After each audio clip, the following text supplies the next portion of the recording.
Good morning and warm welcome to the honorable dignitaries on the dais and the esteemed participants. We request everyone to keep your mobile phones on silent or vibration mode and maintain the COVID protocols during the banking conclave. As we all know, banks performs a key role in the growth of an economy. There is a need to understand how the growth of the economy as a whole and export sectors in specific can be augmented through the support of banking sector. This is the objective of today's banking conclave. Taking forward, I request Shri Nand Kishore Kagliwal, Regional Chairman, Federation of Indian Export Organization, Western Region, to welcome Dr. Bhagwat Kishan Rao Karadji, the Honorable Minister of State, Ministry of Finance.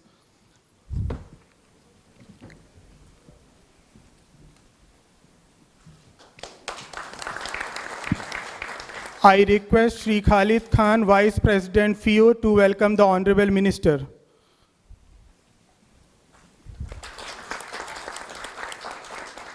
A small country like Vietnam, I think India is about 10 times larger in size, 10 times larger in population.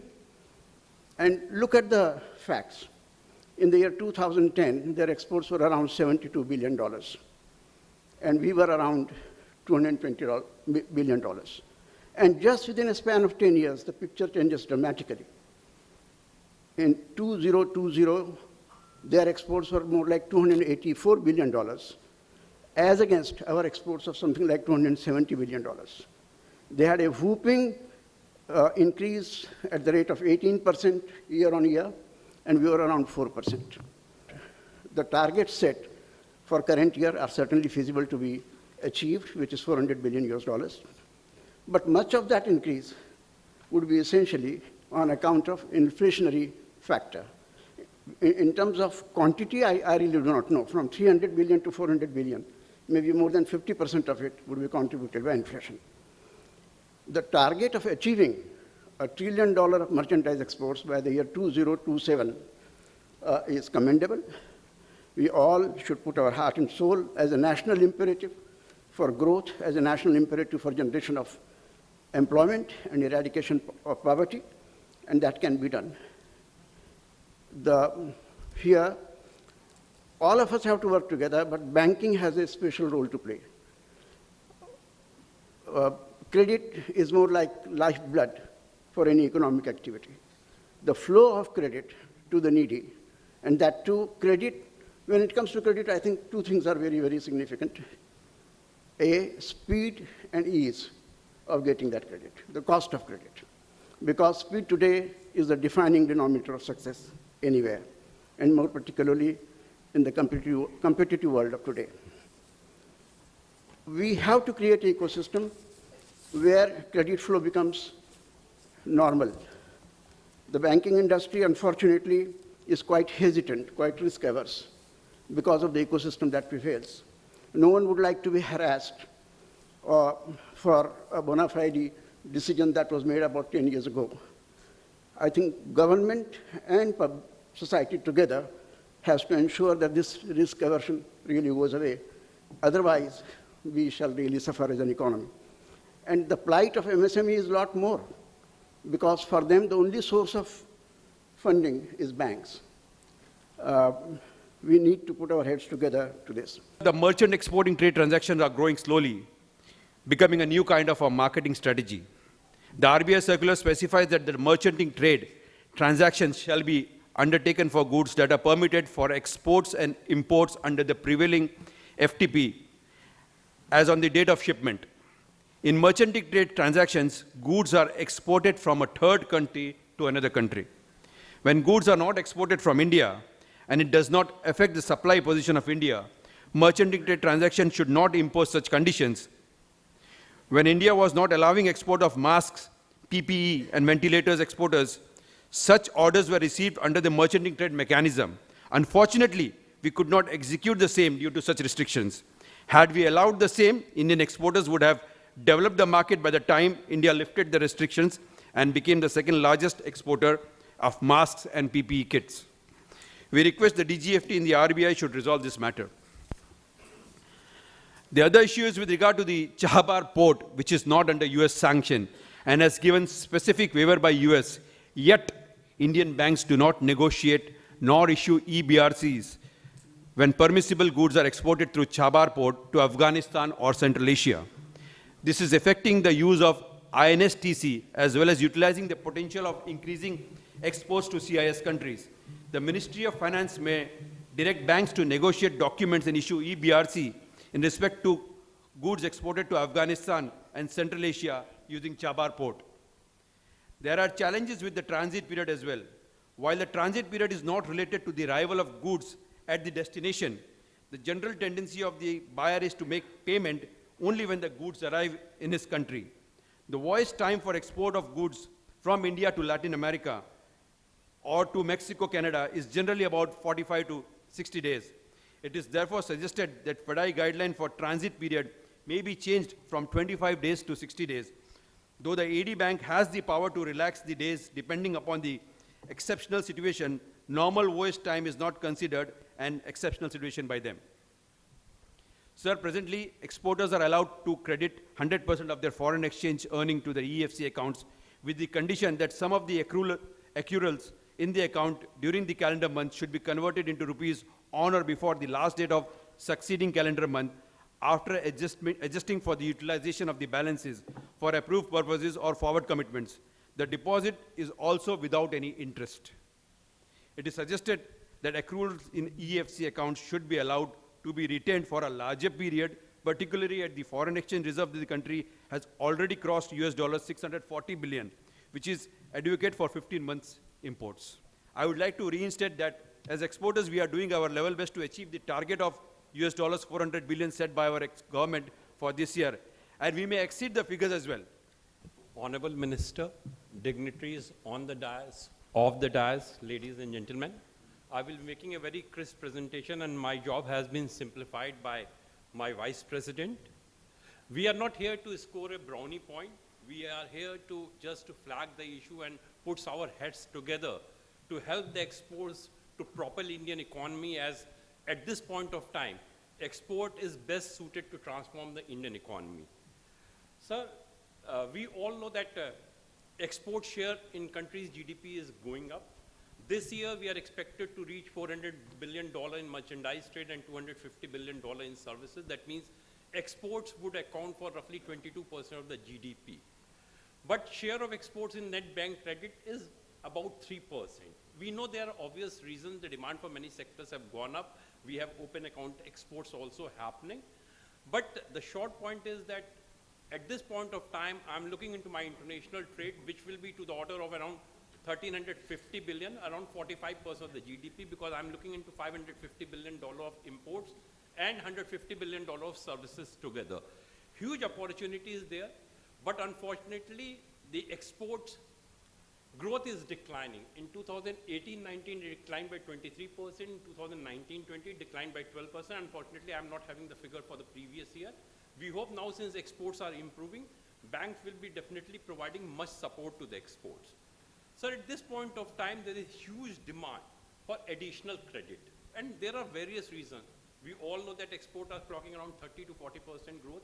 In fact, the recent data for the first fortnight has come, which also shows in November also, we clocked around 18% growth. I'm pretty sure we will be touching roughly $410 to $420 billion this year and crossing whatever target has been there. So at this point of time, we all know the input prices are increasing, whether it's steel, aluminum, copper, polymers, cotton yarn, and raw cotton. And therefore, there is general requirement of additional credit. Freights have gone skyrocketed. So just to give an example, from Mundra to New York, before the pandemic, the freight rate was $1,600 for a 40-feet container. Today is $12,000, a growth of 650%.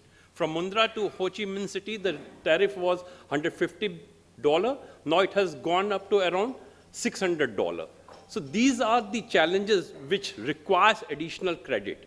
Secondly, with the pandemic coming in, the entire process of export has been elongated, because if I was earlier sending the goods to New York, the voyage time and other factors were taken around 90 to 100 days. Today it's around 150 to 180 days. At Los Angeles ports, ships are waiting for last 30 days.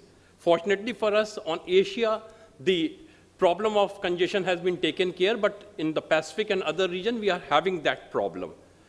Secondly, sir, the buyer is also short of fund, and therefore, they are also looking into the longer period of liquidity. At this point of time, the basic issue is how we can provide more liquidity to the export sector, maybe without touching the collateral. Because exporter may not be able to give you more collateral at this point of time. And whether we can revisit the collateral, revalue the collateral, or find some alternative so that the demand for this sector is met.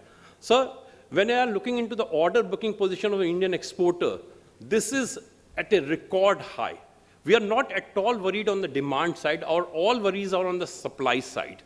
And one of the issues is definitely the liquidity.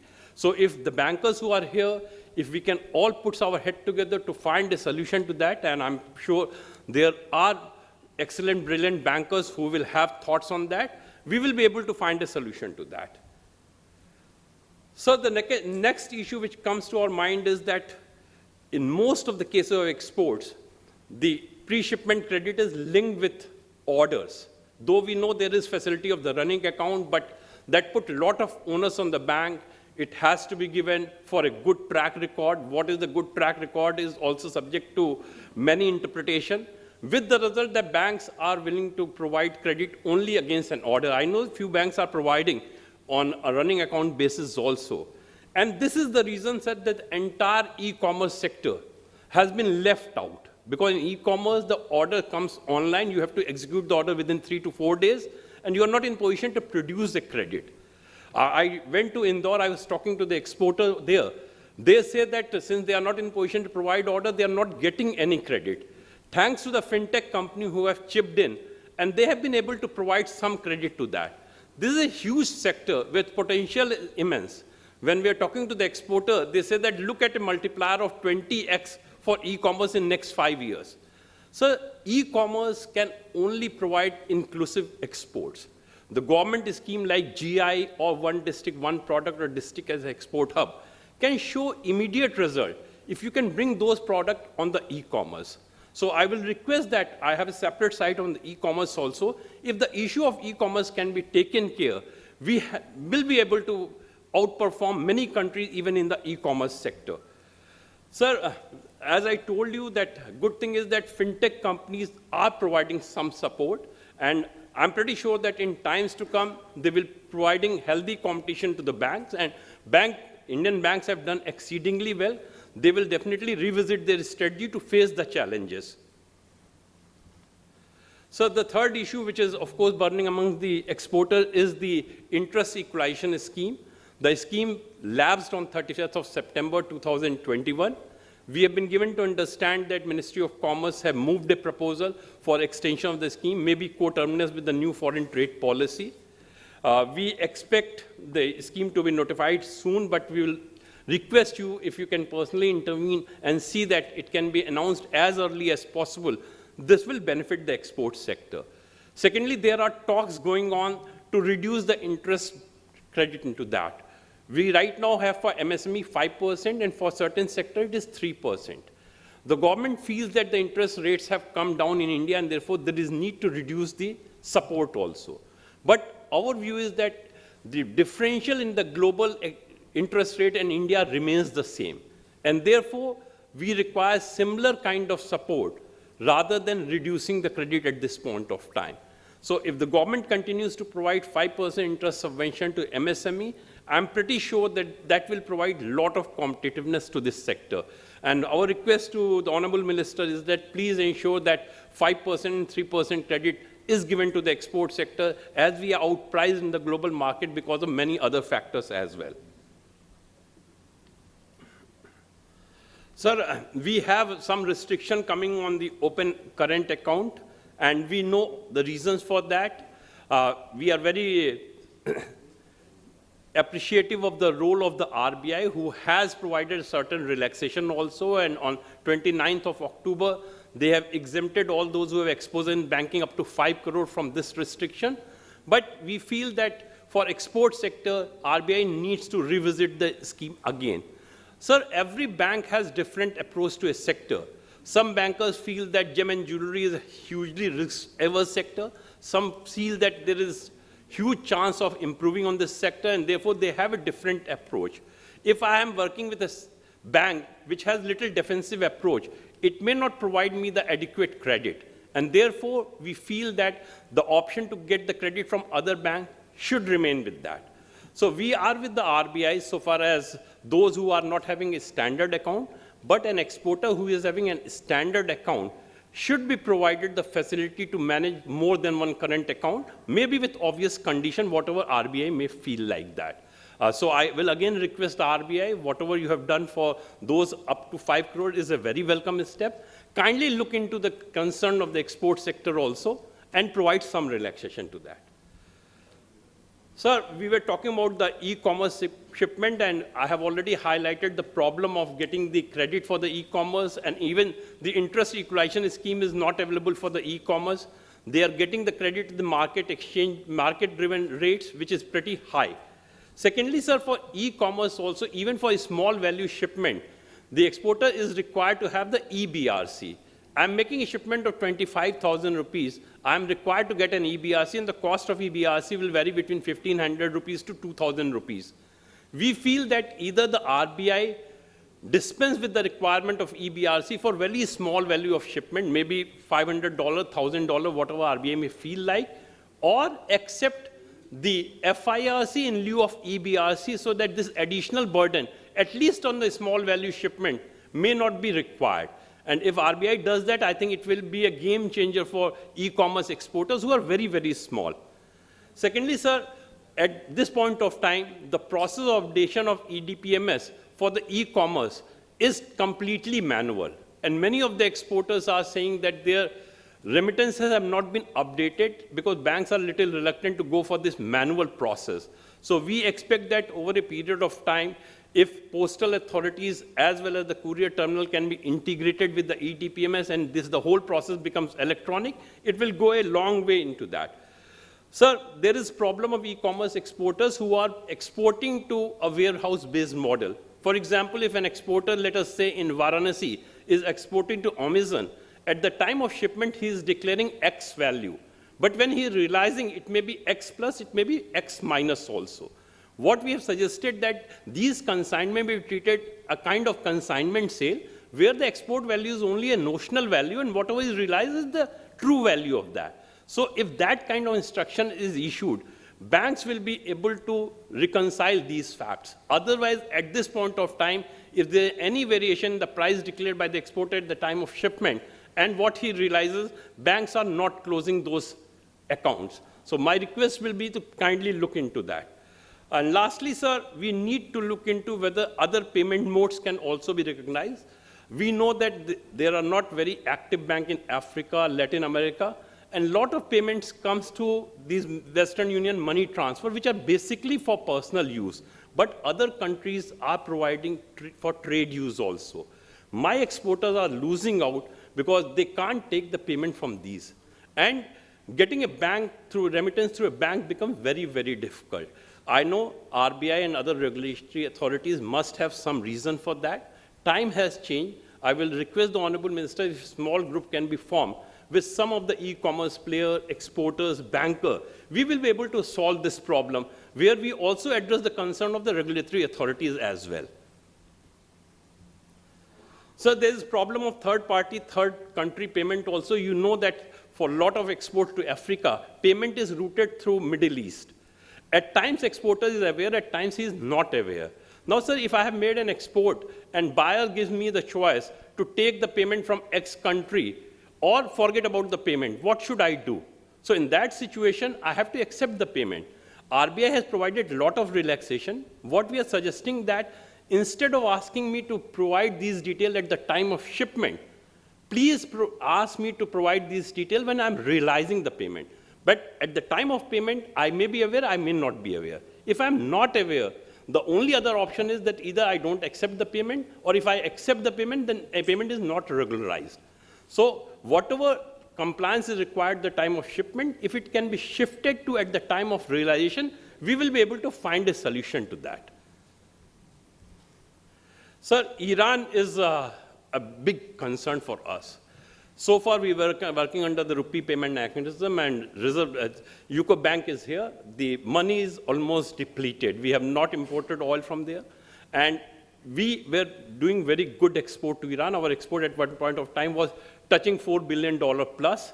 Today, I don't think whether UCO Bank or IDBI has any money left into that. We have a couple of meetings, and I'm pretty sure Chairman UCO Bank will be throwing light on that.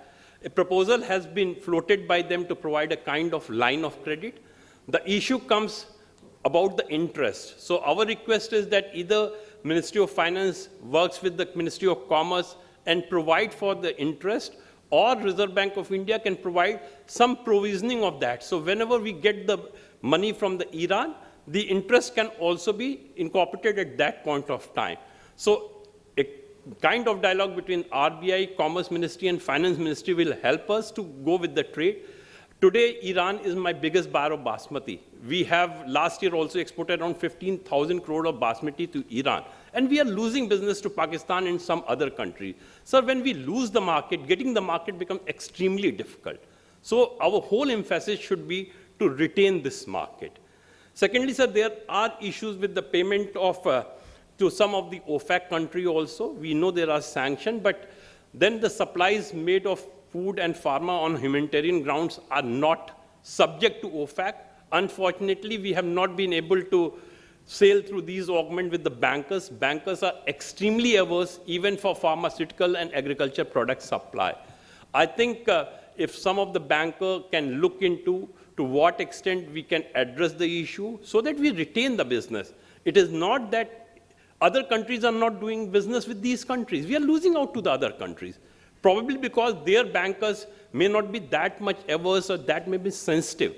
I'm totally of the view that their genuine concern needs to be addressed, but let us not lose the business because we are extremely cautious on these matters. Sir, factoring is a wonderful instrument, and we appreciate that the government has provided the factoring without recourse, which has helped the business, but still we are not having much business of factoring happening. As per the data which was available with us, our total factoring in 2018 was roughly less than 0.5 billion against a global factoring business of 2,700 billion. So there is huge scope for that. Still the factoring charges are pretty high, and that's why many of those who are availing the factoring services, they are availing factoring services from Singapore or somewhere else rather than availing the factoring services in India. So I think bankers, ECGC, all have to sit together to find a solution how we can reduce the cost of factoring so it becomes attractive business in India.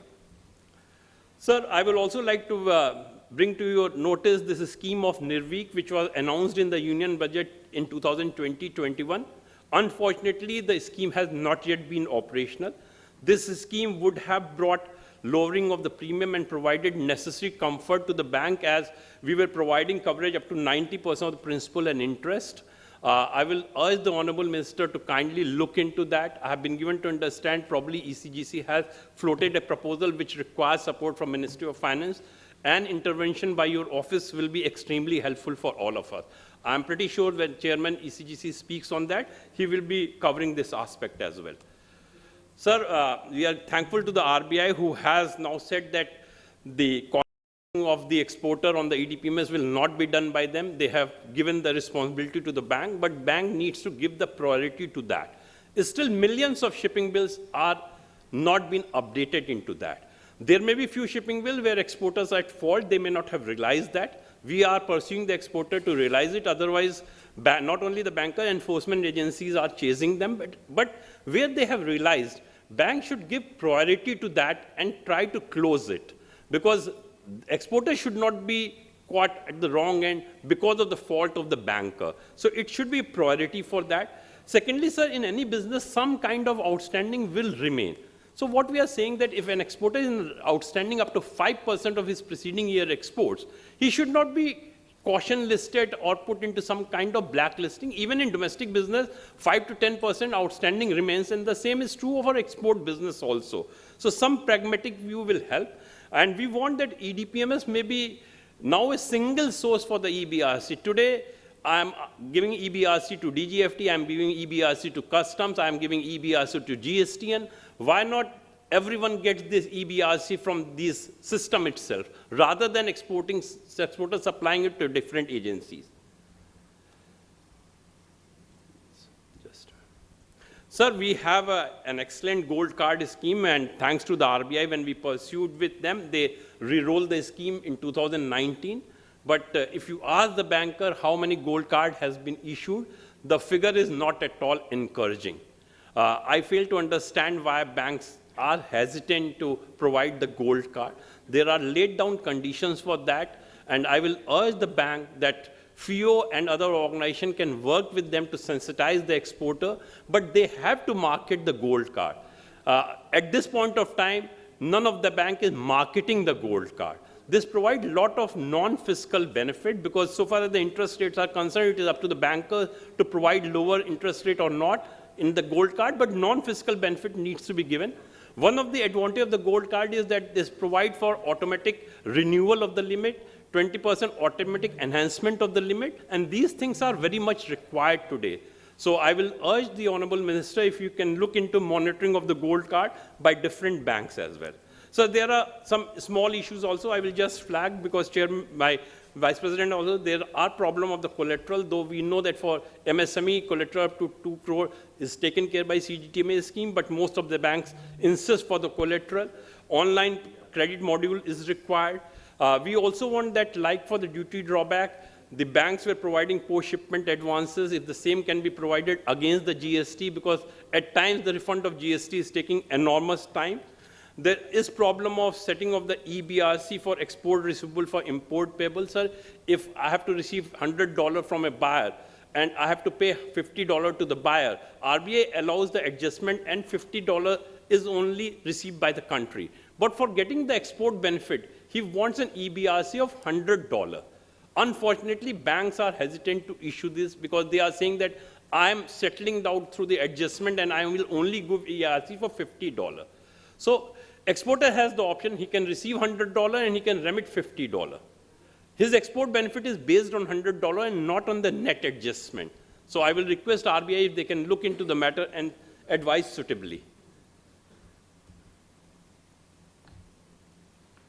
Sir, I will not take much time. There is a problem into the ACU transactions also. If you go to exporters in Calcutta, there are small value exporters who are making shipment of 1 lakh rupees, 1,50,000 rupees of vegetable oil, and when they are remitting the payment through ACU, the member banks and other banks are they are deducting $100 to $150. So that means 7 to 10% of the value of export is taken as a banking charges, and there are multiple banks involved.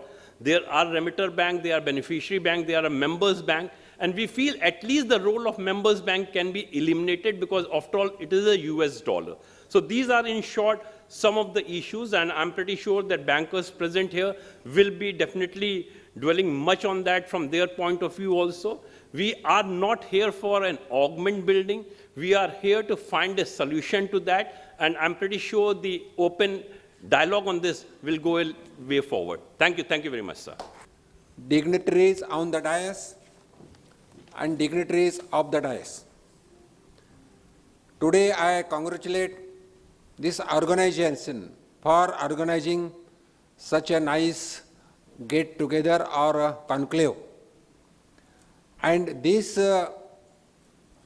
organization has done timely conclave, because I say this is the right time to organize this conclave, because the Indian economy is rebounding, the business is expanding after COVID-19 pandemic, exports are moving towards a new milestones. The worst effect of the pandemic COVID-19 is getting over. So this is a right time to increase our export.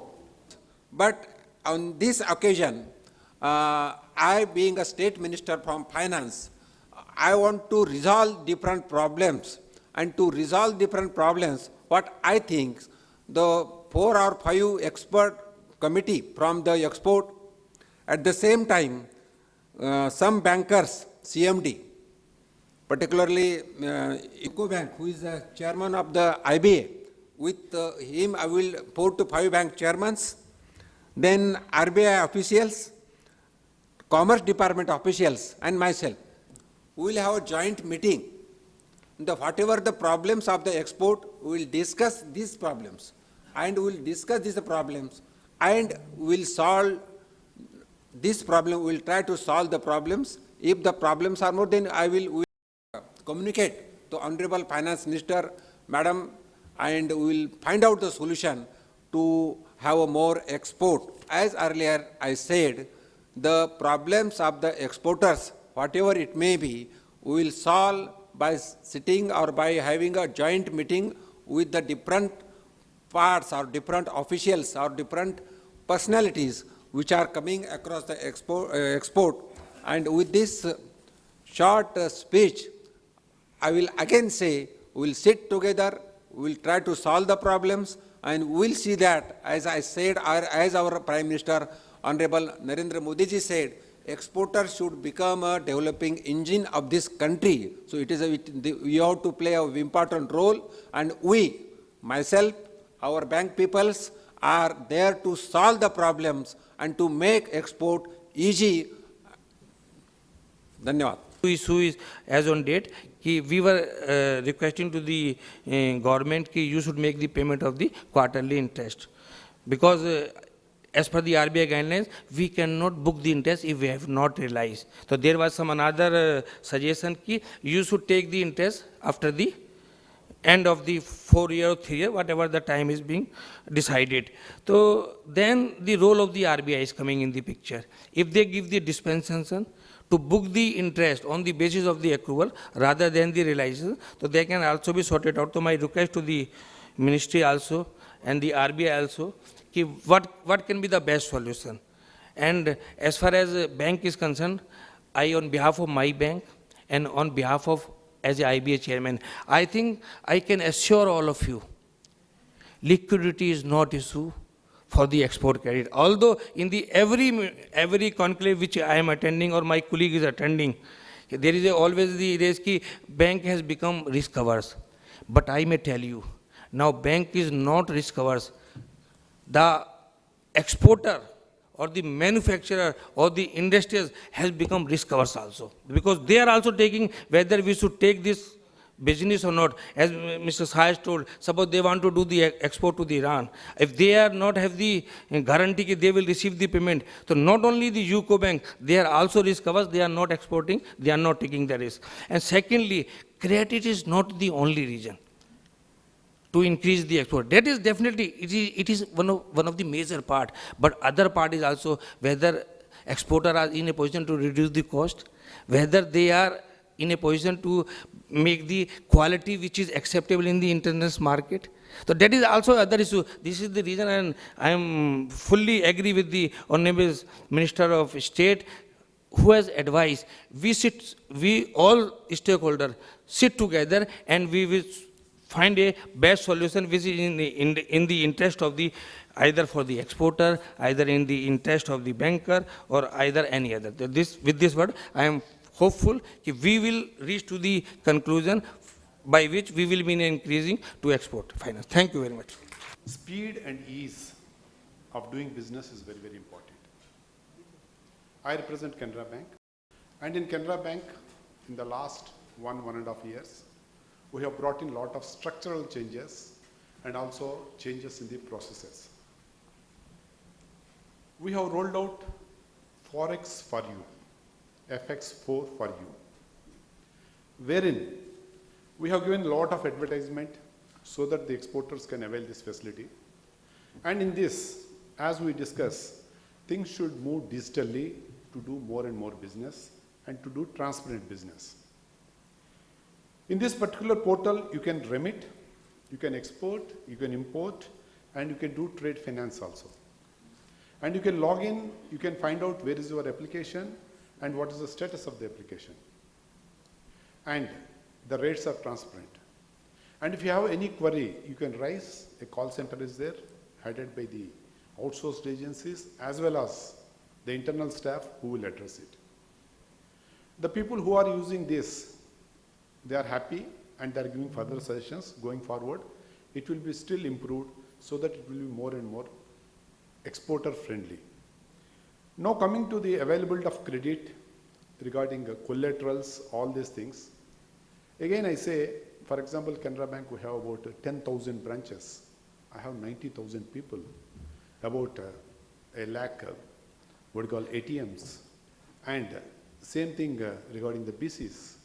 But the issue is, I cannot get a standardization in all the branches. It's not possible. So what we did is, we have started the export promotion cells in all our circle offices, where the details are available on the website. And these centers are located in all the major places. And anyone can walk in or talk to them and we will guide them. We are also rolling out the credit facility through digitalization, wherein you can know what is the security we are offering, what is the security we are expecting. And the two schemes which Honorable Minister Sir has said, really it is going to help us. One is regarding this NIRVIC, and second one is IES, Interest Equalization Scheme. As my colleague Goel Sir has said, exports has to be competitive. When I say competitive, it is in terms of commercial terms. Either you subsidized by the banks or by the government or by some agency. At the end of the day, it has to be subsidized because exporters cannot pay 8%, 7%, 6%. It should be around 3%. And banks cannot lend at 3%. At the end of the day, bank also should declare the balance sheet. So the good thing is, as our Honorable Minister Sir has said, we all will sit together. Our aim will be how to help the exporters. Let the benefit be passed on by some agency and let all the agencies be the stakeholder in this growth. And digitization also helps to create confidence in the bankers, in the government, as well as the regulators, in the sense wrongdoings which are there in the exports also can be highlighted very easily and very quickly. So that over a period of time, good things will happen, bad things will come down, and confidence levels will go up, and credit will be available along with all other supports to the exporters. Thank you.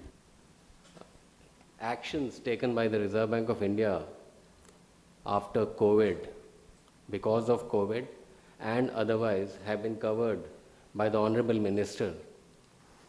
I would just like to assure my friends from FIEO, with whom I had a long engagement in August, where we discussed all the issues, virtually all the issues that have been, are being discussed today in this forum. All these issues have been discussed in detail with the FIEO. And I want to tell the House that in the recent times, Reserve Bank of India is trying to rationalize all the instructions that have been issued with regard to various foreign exchange regulations. We have recently, issued overseas direct investment guidelines, where we had even called for comments of the stakeholders, and it is on the way out anytime now. It's already been approved by the Ministry of Finance. We are also looking at, improving the LRS scheme of the bank so that it becomes easier for the stakeholders to participate in it. And apart from that, we have been instructed by our top management that we are going to engage with the exporters community and try and rationalize the regulations for the exporters and make it, ease of doing business for them. So very soon, I would be calling you for a meeting and understanding your needs from the Reserve Bank of India, your expectations from us, and then we can sit down together and come out with instructions which are helpful to the exporters. Thank you. Jai Hind.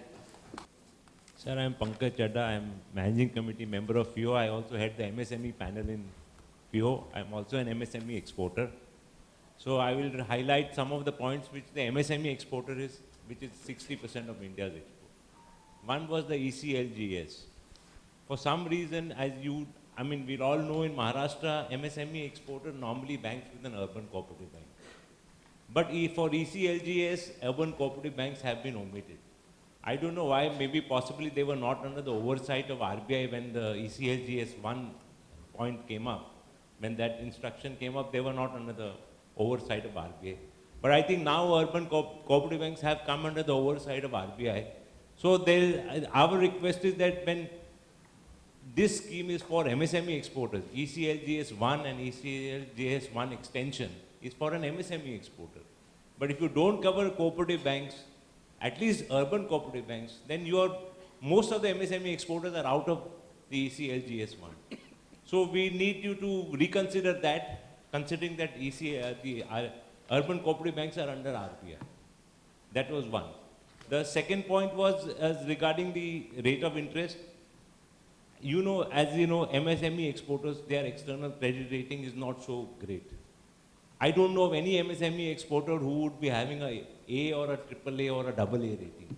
So effectively speaking, when banks look at the rate of interest, the MSME exporter normally doesn't get a very good rate of interest. He's anything not less than 8, he's between 8 and 10, more towards 9. So the question is, if he's an exporter and if he's at 9%, and if he does not get at least 5% interest subvention, which even still makes him at 4, when the LIBOR is at 0.2, 0.3, 0.4, then we must look at the fact that to offset the high interest borrowing cost of an MSME exporter, at least 5% should still be continued. And the factor is that under the NERVIC scheme, there was a possibility, what they said was that MSME exporters would get at repo plus 250 basis points. But I don't know any bank which is giving a repo plus 250 basis points to an MSME exporter. I am talking with respect to an MSME. I'm sure the IBA chairman is here. He will also agree that none of the MSME exporters are getting it at repo plus 200 basis points. So we need to look at how we can improve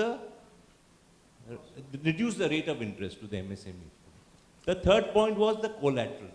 Now we'll all look at the fact that banks are flush with liquidity. I agree. They have the intention to lend, but they want to lend as safely as possible. So they are all looking at 50% collateral for an MSME exporter.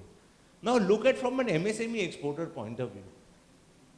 You are first, your prime security is the bill under post-shipment or the stock under pre-shipment, right? So you have 100% at least as far as security.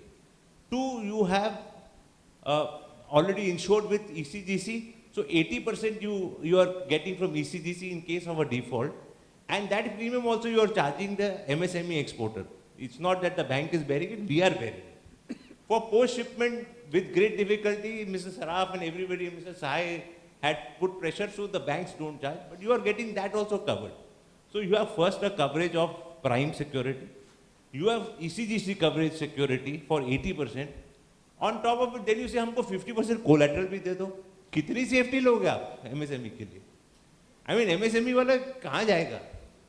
So you need to view that on a more conservative element and at least get the collateral to 20%, not something. That was another point. And then the last point, because I'm sure there are so many other exporters that we have, is that when we look at, I just noted one point, when we look at the fact that the indexing I was talking about with, I think, Mr. Chadda, the factor is that the raw material rate, let's say I am in steel, right? Last year, my raw material 125 rupees, today is 250 rupees. In 1 year, there is 100% growth in the raw material price. The same, I'm sure, is with a lot of elements, right? Now, question is, my banking limits have not gone up 100%. Right? Though my requirement fund has gone up 100%, my banking limits have gone up only 20%. And what is happening is the raw material pricing is going up so fast that last year I submitted your CMA data. By the time my loan is passed, by the time we are in execution of that working capital facility, the raw material has gone up another 30%. So even to keep the same volume, I need at least 30-40% more.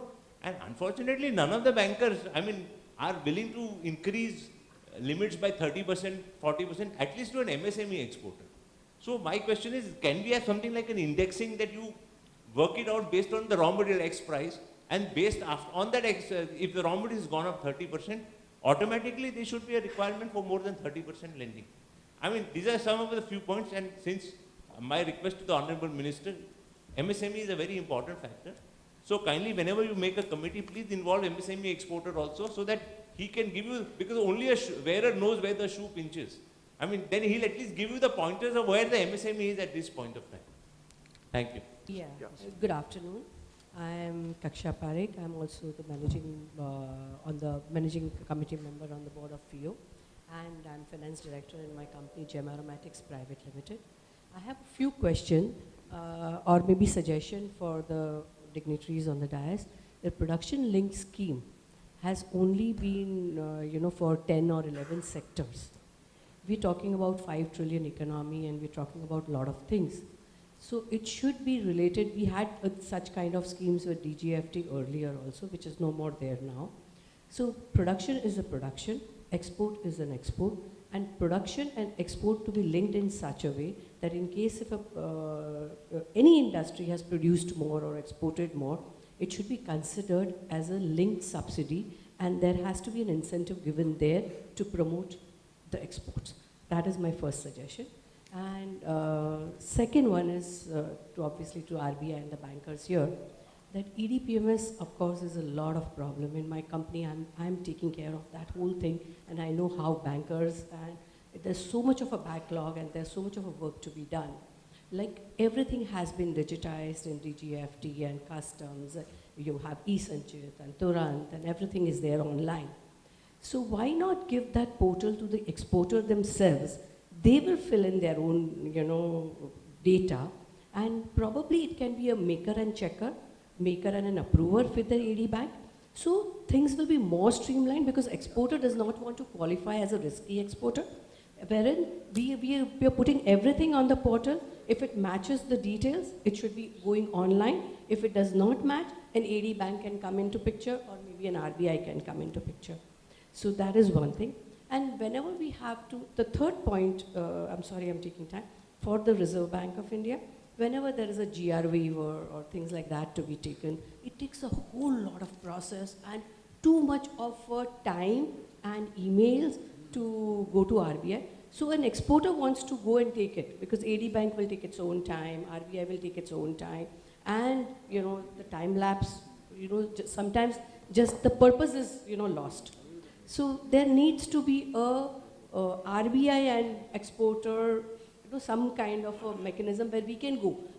If we can go through our AD bank also, but direct, consents are required. These are my 3 submissions, and thank you very much for giving me this Thank you so time. much. See, we are exporters of fresh fruits from Maharashtra. And we have 2 or 3 problems which are continuing for some time. One, the basic problem is by ECGC. We have to make deliveries at the destination port, and by a joint survey, the payment is only given to us by the importer about 40 days after approval. Now, nobody is factoring in India. We need support from ECGC, principally with the ECGC. We've written a note also. Other banks, foreign banks, are doing the factoring. If ECGC is not willing, we need an NOC from them to do it with other banks in India, foreign banks. That's the first point to ECGC. The second part, sir, is about, I agree with the previous speaker, that RBI is not accepting or honoring direct visits by an exporter, but should come through the bank. The bank takes a lot of time to put up proposals. Basic reason is for write-off of bills.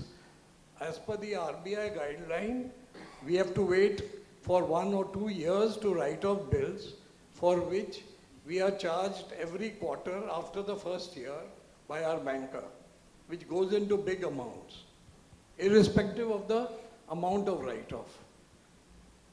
These are the 2 basic questions, sir. One, I remember The factoring, there was a bill in the last session only regarding the factoring. So the bill is passed, law is already formed. Now I don't know what is the problem with the bank. क्या आप बोल सकते हैं क्या factoring के बारे में? No, sir, it's, there's some circular of the Ministry of Commerce. Responding. Sir, world over, no company will factor the bills of perishable goods, including fresh fruits, vegetables. That is a traditional practice of factoring, because factoring is done for a 60 days, 90 days manufactured goods exports. The factoring is not done for commodities, agricultural products. That is the, because perishable items, factors depend on only the credit and documentation process. There is no fallback provision. That is the issue. But I am unable to understand why you need a NOC from ECGC to get factoring from foreign bank if they are willing to do. Because we have to go. Factoring is not reserved for ECGC. Any NBFC in India, bank in India can do factoring for any exporter. You are free to take up your proposal with a bank which is willing to do. The NOC is not required from ECGC. Also If you still feel that there is something that has to be done from ECGC, please send mail to us. We will be able to sort your issues. Well, I have already sent a mail, sir, but the important thing is So that why not? my PSU bank, as per the standard policy of sanction of credit, wants me to cover everything with ECGC. Unless you don't give me an NOC, there are banks in India, foreign banks, who are willing to do for perishable. I don't have to go to Singapore, as earlier somebody mentioned. Why not we meet up during lunch and sort this out individually? Right, sir. Yeah, let's Thank do you. that. Yeah, last question, please. Thank you very much. Now I request Mr. Shubham Gupta ji to ask his question. Good afternoon, everyone. As introduced, Shubham Gupta. I'm an e-commerce exporter, sir. Sir, I have two questions to ask. One is a grievance against PSU and private banks. That is, when we there was something like a courier shipping bill introduced in 2016. It's been over 5 years, and we receive inward remittances via SWIFT or OPGSPs like PayPal. But even then, banks don't close them, and we are on the verge of, we always threatened with caution listing because your inward remittances are outstanding and your courier shipping bills are not really on the EDPMS. So they always remain outstanding, and we are in a lot of small ticket exports where our values, like our volumes are very high. So it becomes very difficult for us where the bank charges us for EBRCs for small ticket exports like $50 or $100. Another point I had is, sir, that even this was raised in the last banking conclave organized by FIO, there's Western Union and MoneyGram, basically money transfer operators. Countries like UAE and China are allowing people to use them for business remittances. Emirates, the airline, accepts Western Union as a payment method. India has made it illegal, whereas even then, 30 to 40% of the Western Union MoneyGram remittances received in India are for business purposes, but they are by the unorganized sector. We as organized e-commerce players, we are not allowed to because we have a sword hanging at our throat that it's illegal. So this is a massive volume because I am dealing with Africa, Middle East, Asia, and Latin America, where they're cash economies. The point is already flagged, and Honorable Minister has already agreed that there would be a meeting of all stakeholders, including members of FIO, bankers, and other regulatory authorities, where all these questions could be deliberated threadbare, and we would try to resolve and find solutions. Hello, good afternoon to all. Basically, I am an exporter of fresh fruits, and we are exporting to Gulf countries and Iran particularly. So I would like RBI to please consider the set-off mechanism against export and import of fresh fruits to and fro from Iran. This is very important for us as the rupee availability in Iran from our buyer is not available, and due to which our trade is affected. This is the point which I have I covered may with you. reply to this. If importer and exporter is the same, that is allowed and we are doing also. The set-off mechanism, sir. Yeah, set-off. I am telling you the set-off. If importer and exporter is the same, Yes, sir. set-off is allowed. Sir, actually, I would like to take my case to FIO, and the FIO has considered it to the IDBI bank also. My AD code bank is IDBI, which is allowed the rupee payment mechanism. But if you are saying it, I would like to come and have a word with Please you do or that. to the UCO bank, sir. Please do that. Please do that. The Okay, last sir. one. Thank you. Yeah. Hello. Hi, good afternoon. I'm Amol Murgai from Mac Impex. We're a two-star export house, and I had a few questions. I would like my peers, firstly thanking them for the EDPMS and the BL charges query. One question I have is with the private banks, we have approached them with the gold card scheme and the FIO letter and the RBI circular as well. But there's complete deniability of the gold card scheme by private sector banks like HDFC and Axis. Some way we can approach them, or some stricter rules can be applied to private sector banks to abide by the gold card scheme. Second part is once LIBOR is phased out now, to be phased out very recently, and this thing so far will be linked, what interest impact will that have as far as foreign currency funding is concerned? And the third part is over and above the existing limits for new business opportunities and Indian growth, I would request if RBI can look into the policy of order book funding even for MSMEs on past performance basis or something of that sort, so that opportunities and growth are not missed out over and above the existing orders also. Thank you. Thank you. Thank you. Hello. Hello. Please. Sir, I have a question. Do we have the grievances cell of the exporters with RBI along with the local nationalized bank? If the question is yes, then I don't have any question. If the Sir, I think whatever problems you have, you can please take it up with FIO, and FIO should be in a position to take it up with RBI and try to resolve it. Because as the exporter, if we have got some problems and discussing with the local bank, whether the bank is forwarding our, grievances and the problems to the RBI, and whether we are getting the answer in time, you do not know. So we would like to have some grievances cell in the interest of the exporters with RBI, maybe once in a month, once in 2 months. This is my suggestion, sir. You see, there was one important comment made by RBI representative here. As regulator, they are going to rationalize the regulation. My submission would be, if all these regulations which have been put in place over a period of time, and some of them have become perhaps redundant, Right. so there could be a comprehensive compendium of all the regulations as they stand today, our life would be easy. No, And we have these master secondly, I directions. think it really becomes very difficult to deal with a Which are regulation up to date. a day, I mean, the way things are at the moment. Right. So that would be our humble request. Yes, I would some of basically- these smaller issues can be, brought to the banking ombudsman also. We have a very good banking ombudsman scheme. It's been enhanced recently and been, inaugurated by the Prime Minister. So you can even come to the banking ombudsman to resolve your little issues with the banks. Sir, would you please enlighten us whether the gold card scheme is also applicable to private banks? It is. It is. I think it's been a very, very meaningful interactive session. Some very important suggestions have been made, and which would be taken up in the meeting that the Honorable Minister announced.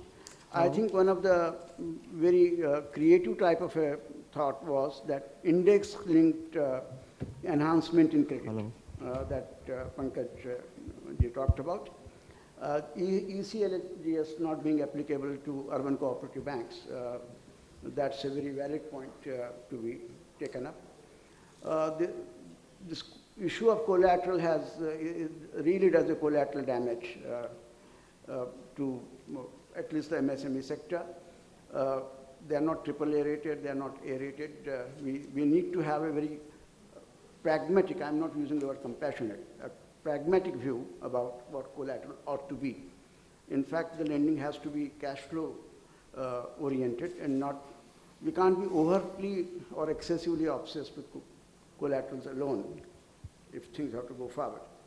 there are many more suggestions which have been made that product-linked incentive could be made available to more sectors of economy. All these things, all these points, I'm sure, are noted, and we would have a comprehensive discussion, as suggested by the Honorable Minister, and come up with solutions. And thank you for being with us. So can I ask one question, sir? And being so patient. Still?